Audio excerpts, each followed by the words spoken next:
Good morning. Good morning, good morning, mga kada. Andito na ako sa bahay ng aking anak. Nagluluto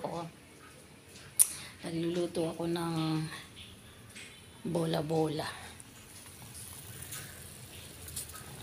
Nagtulog pa siya, mga kada. Maaga ako dumating dito.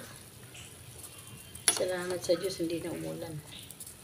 Bola-bola po ito. Mayroon siyang gulay. Para may gulay siya. Mahilig naman siya sa gulay. Carrots, repolyo, sayote, mga ganyan gusto niya. Aking apo, natutulog pa siya, mga kada. Good morning, good morning. Umalis na yung mga amo ko.